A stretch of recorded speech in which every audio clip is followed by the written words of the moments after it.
नमस्कार। आकाशवाणी जयपुर अजमेर से प्रस्तुत हैं प्रादेशिक समाचार।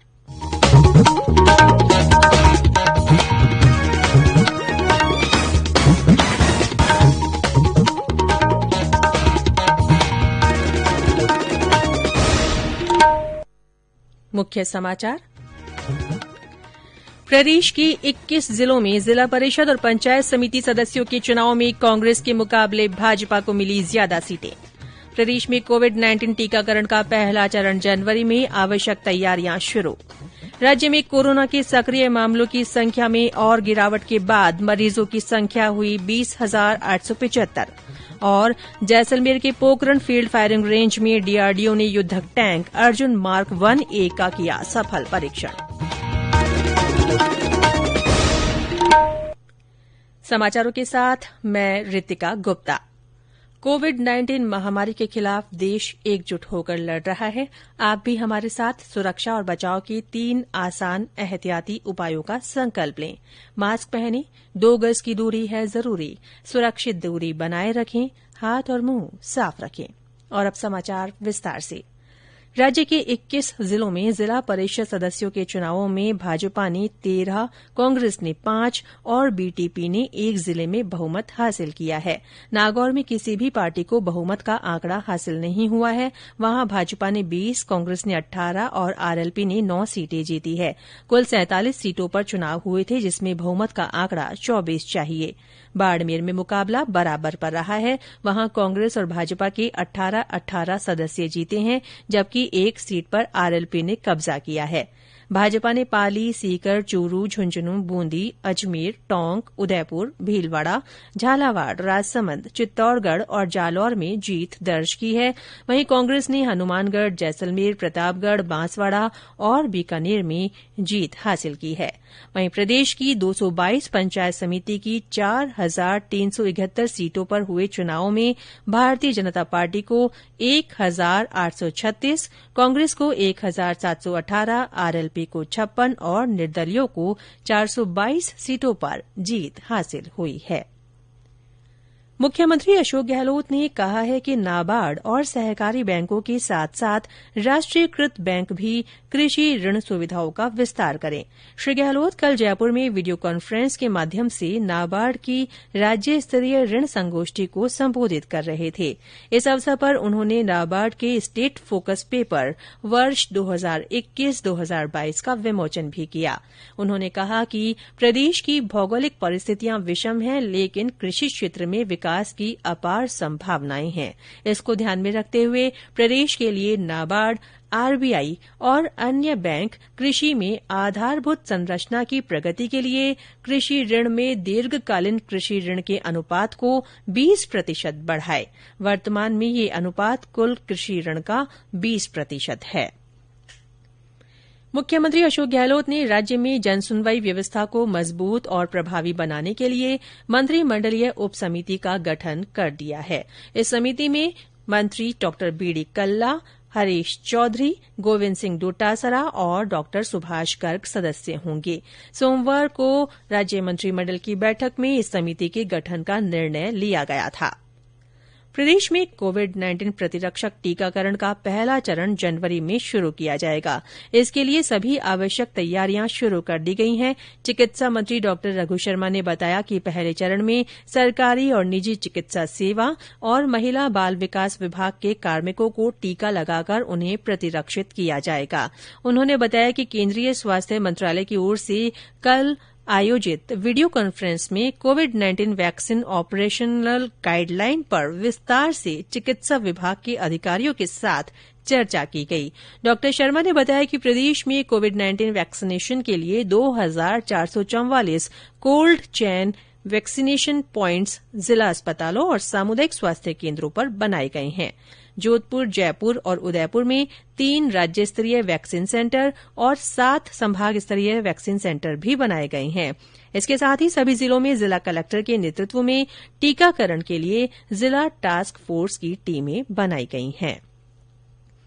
ये समाचार आकाशवाणी जयपुर अजमेर से प्रसारित किए जा रहे हैं। समाचारों का सिलसिला यूं ही जारी रहेगा, लेकिन उससे पहले ये संदेश। चलो मिलकर एक शुरुआत करें,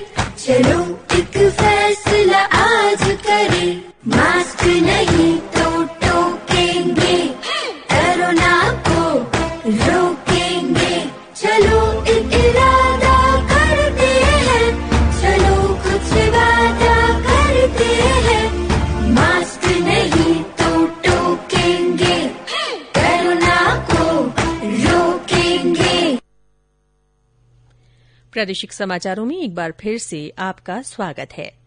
केंद्र सरकार ने कहा है कि वैज्ञानिक स्वीकृति मिलने के बाद देश में कोविड महामारी के टीके का बड़े पैमाने पर उत्पादन शुरू कर दिया जाएगा।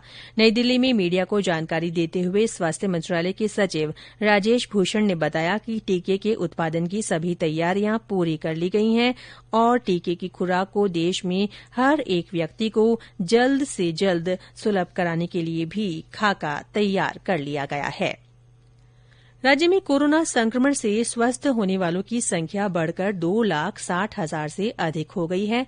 कल इस बीमारी से 2,380 रोगी ठीक हुए। राज्य में अब सक्रिय मामलों की संख्या घटकर 21,000 से नीचे आ गई है। स्वास्थ्य विभाग के अनुसार प्रदेश में कल कोविड-19 के 1,604 नए मामलों की पुष्टि हुई। इनमें सर्वाधिक 465 रोगी जयपुर जिले में मिले, जोधपुर में 187, अजमेर में 140, उदयपुर में 134, भरतपुर में 81, कोटा में 66, अलवर और नागौर में 57, पाली में 47, राजसमंद में 38, बूंदी में 37, बीकानेर में 35, भीलवाड़ा में 33, हनुमानगढ़ और जालौर में 25, टोंक में 21, डूंगरपुर में 19, बांसवाड़ा में 17, दौसा में 16, श्रीगंगानगर और जैसलमेर में 14, धौलपुर में 13, झुंझुनू में 11, चूरू में 10, सीकर में 9, सवाईमाधोपुर में 8, झालावाड़ में 7, बारां में 5, बाड़मेर और सिरोही में 4, चित्तौड़गढ़ में 3 और करौली में 2 लोगों में संक्रमण का पता चला। पिछले 24 घंटों में 20 लोगों की मृत्यु के साथ ही प्रदेश में मृतकों की कुल संख्या 2,468 हो गई है। केंद्र सरकार की ओर से कोरोना जागरूकता लाने के लिए चलाए जा रहे जन आंदोलन से जुड़ते हुए आकाशवाणी के माध्यम से ध्रुपद गायिका मधु भट्ट तैलंग ने लोगों से मास्क लगाने और सामाजिक दूरी रखने की अपील की है। नमस्कार, मैं आप सभी से करबद्ध निवेदन के साथ उपस्थित हूँ। एक लंबे समय से हम कोविड-19 के महासंक्रमण से गुजर रहे हैं। आपका भविष्य सुरक्षित हो, कृपया कुछ एहतियात जरूर आप अपनाएं। जैसे आप जिस भी कार्य क्षेत्र में काम करें, सहकर्मियों के साथ आप 2 गज की दूरी बनाए रखें। आप अपने चेहरे पर मास्क जरूर लगा के रहें और अपने इन दोनों हाथों को सैनिटाइजर से प्रक्षालन करते रहें। ये ही कोरोना वायरस से बचाव का सबसे श्रेष्ठ माध्यम है। आकाशवाणी जयपुर के समाचार बुलेटिनों में चलाई जा रही विशेष श्रृंखला जनता का संदेश जनता के नाम के तहत सुनिए हमारे एक श्रोता का संदेश। नमस्कार, मैं नगाराम सुतार बाड़मेर राजस्थान से। मैं सभी प्रदेश वासियों से यही अपील करना चाहता हूं कि कोरोना महामारी से बचने के लिए मुख्य 3 बातों का ध्यान रखें। मुंह पर मास्क लगाएं, 2 गज की दूरी बनाए रखें और अपने हाथ साबुन या सैनिटाइजर से बार बार धोएं और जरूरत होने पर ही घर से बाहर निकलें। बहुत बहुत धन्यवाद। आकाशवाणी के अन्य श्रोता भी जन जागरूकता आंदोलन से जुड़ सकते हैं। इसके लिए आपको अपना संदेश रिकॉर्ड कर या टाइप कर हमारे व्हाट्सएप नंबर 9414052368 पर भेजना है।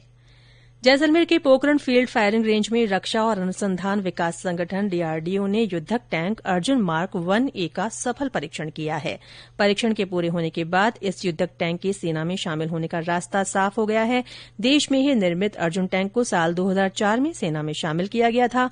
सेना के इस टैंक में सुधारों की मांग को लेकर इसमें कई सुधार किए गए हैं। और अंत में मुख्य समाचार एक बार फिर। प्रदेश में 21 जिलों में जिला परिषद और पंचायत समिति सदस्यों के चुनाव में अधिकतर सीटों पर भाजपा को बहुमत मिला है। प्रदेश में कोविड-19 टीकाकरण का पहला चरण जनवरी में शुरू होगा। आवश्यक तैयारियां की जा रही है। राज्य में कोरोना के सक्रिय मामलों की संख्या में और गिरावट आई है। मरीजों की संख्या 20,875 हो गई है। और जैसलमेर के पोकरण फील्ड फायरिंग रेंज में डीआरडीओ ने युद्धक टैंक अर्जुन मार्क 1A का सफल परीक्षण किया है। इसी के साथ प्रादेशिक समाचार बुलेटिन समाप्त हुआ। हमारा अगला बुलेटिन हिन्दी में दोपहर 12:30 बजे प्रसारित होगा। नमस्कार।